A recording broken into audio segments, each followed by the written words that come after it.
mana titik tidak masuk akalnya? Di mana titik tidak masuk akalnya? Aksara film passwordnya. Dia nggak punya bapak ya.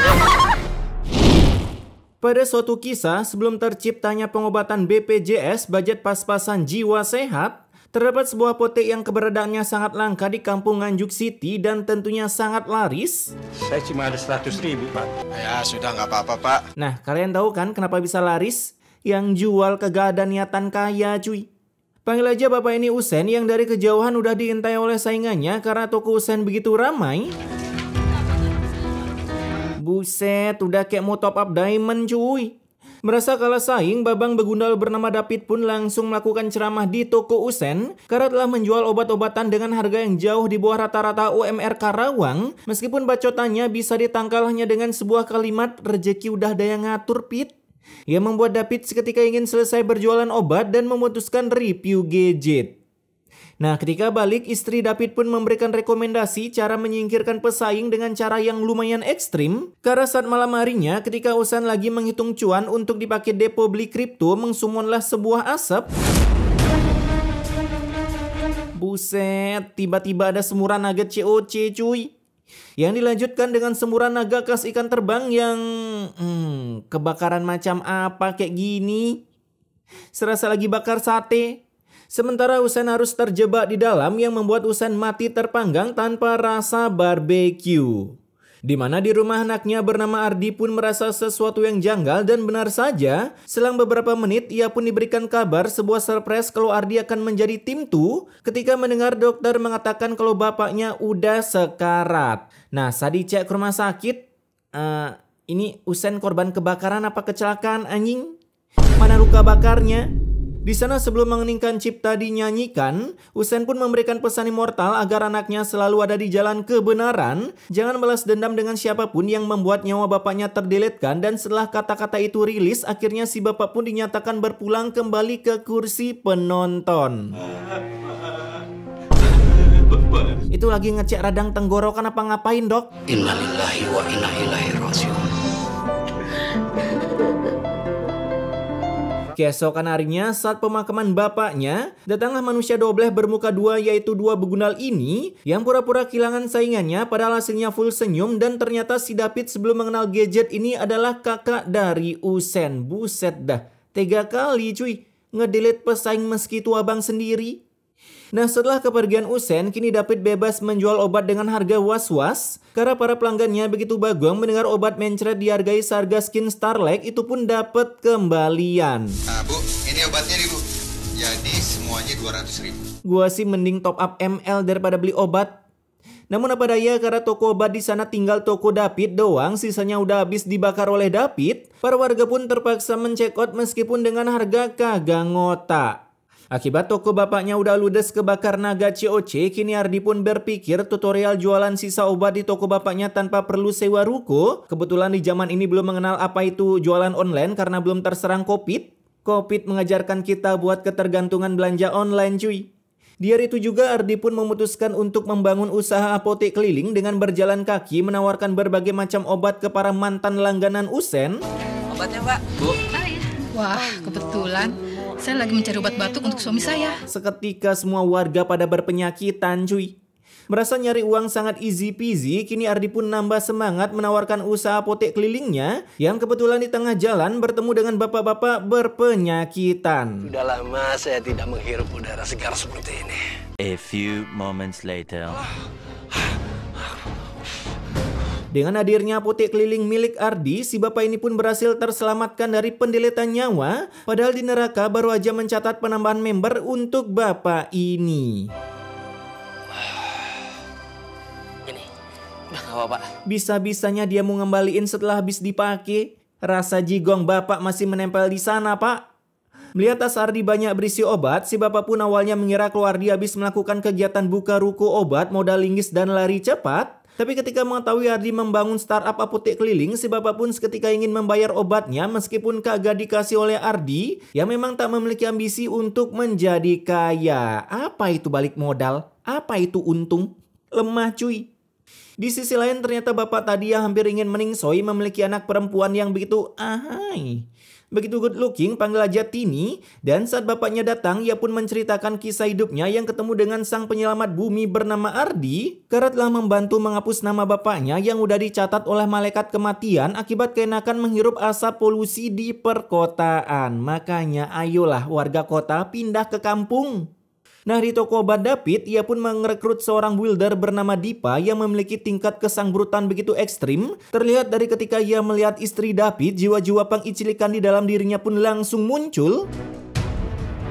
Ganteng banget sih nih cowok.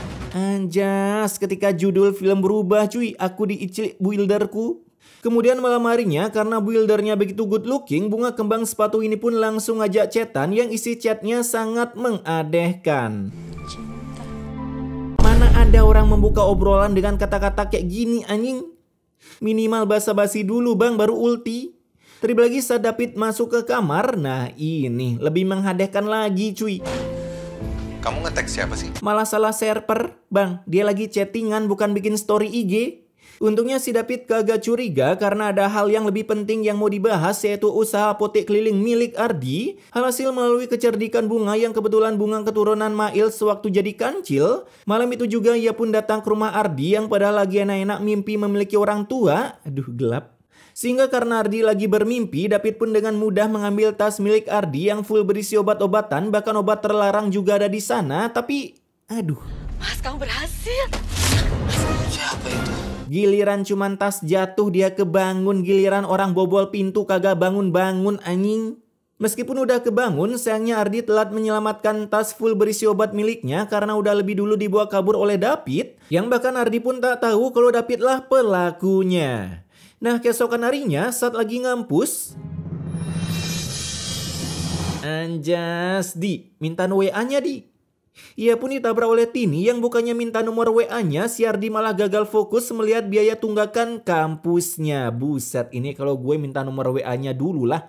Masalah kampus belakangan, kita MC bos.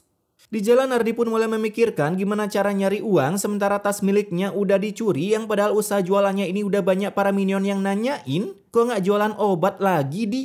Lu kira jualan kagak butuh modal ha? Singkat waktu beberapa hari pun berlalu, kini Tini mendapatkan misi untuk mencari keberadaan tukang obat yang udah membantu bapaknya. Dan kebetulan ketemu dua mama NPC ini yang tahu keberadaan Ardi. Alhasil saat sampai di rumah Ardi, Tini pun bagong melihat manusia berbatangnya adalah mas-mas ini yang dulu pernah disenggol dong.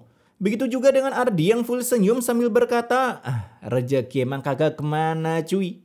Sebab dulu ia lupa minta nomor WA-nya, sekarang malah orangnya datang secara sukarela. Di sana Ardi pun diajak ketemu dengan bapak Tini yang Ardi mengira akan dijodohkan dengan anaknya, dan sekali lagi rezeki emang kagak kemana boy.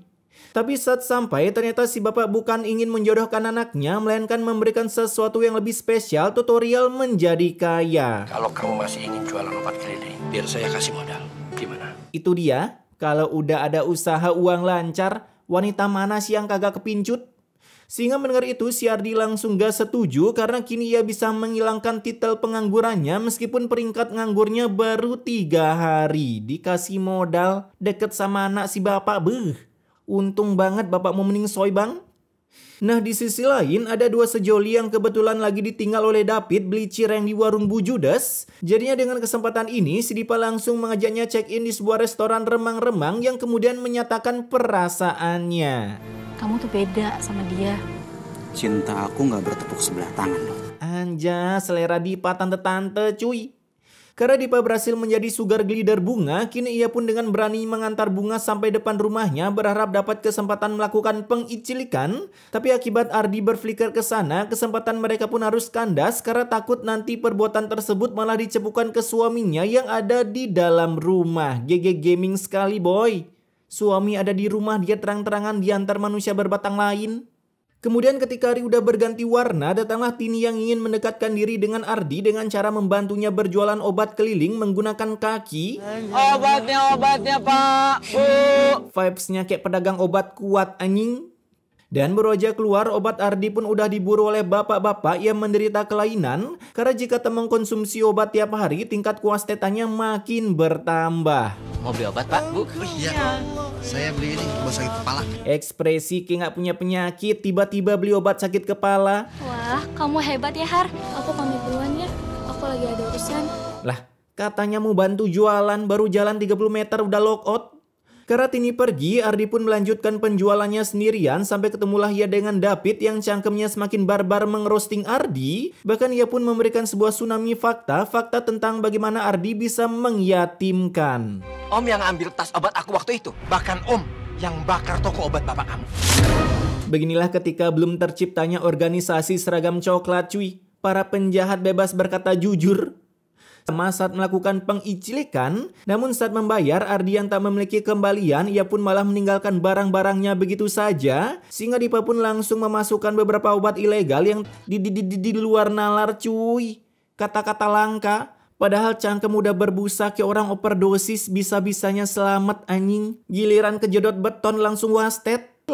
Sekalian memberitahu kalau Ardi udah difitnah menjual obat terlarang yang padahal isi tasnya full ramuan obat kuat. Bukan gitu mas, dia yang ngerayu aku duluan. Woman, giliran keciduk seluruh kesalahan dioper ke orang lain. Sehingga mendengar itu Dipa langsung diki menjadi builder toko.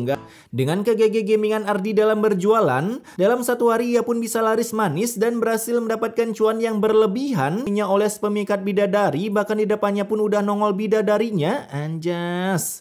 Dimana meskipun belum buat PR, si Ardi tetap nekat masuk kuliah. Jadinya ia pun memutuskan menyalin hasil kerjaan Tini di perpustakaan. Kebiasaan siapa nih?